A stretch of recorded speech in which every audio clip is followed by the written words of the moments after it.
2026 T20 ലോകകപ്പിൽ അഭിഷേക് ശർമ്മയുടെ ഈ പ്രകടനം വെറും ഫോമില്ലായ്മ മാത്രമല്ല, മറിച്ച് ഇന്ത്യൻ ടീമിനെ സംബന്ധിച്ച് ഒരു ബാറ്റിംഗ് ദുരന്തമായി മാറുകയാണ്.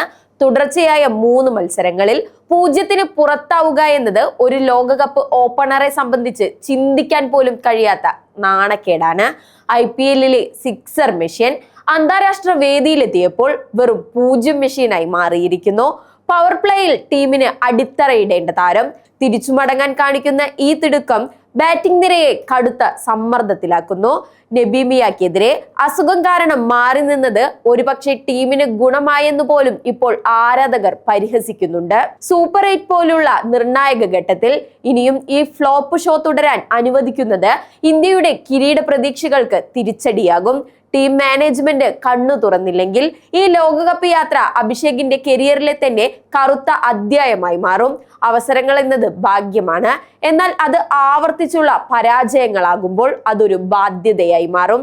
അഭിഷേക് ശർമ്മ എന്ന യുവ പ്രതിഭയ്ക്ക് തന്റെ പ്രതിഭ തെളിയിക്കാൻ ഇതിലും വലിയൊരു വേദിയും പിന്തുണയും ലഭിക്കാനില്ല.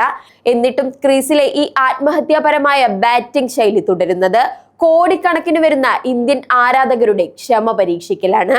വരാനിരിക്കുന്ന സൂപ്പർ 8 പോരാട്ടങ്ങളിൽ ഈ ഡക്ക് പരമ്പര അവസാനിപ്പിച്ച് അഭിഷേക് ഉയർത്തെഴുന്നേൽക്കുമോ, അതോ ഫോമിലുള്ള മറ്റു താരങ്ങൾക്ക് വഴിമാറിക്കൊടുത്ത് ഗ്യാലറിയിലെ കാഴ്ചക്കാരനാകുമോ? ഇന്ത്യൻ ക്രിക്കറ്റിന്റെ ലോകകപ്പ് ഭാവി തീരുമാനിക്കുന്ന നിർണായക ചോദ്യമാണിത്. പരീക്ഷണങ്ങളുടെ കാലം കഴിഞ്ഞു, ഇനി പ്രകടനങ്ങളുടെ പോരാട്ടമാണ്. അത് കണ്ടറിയാം.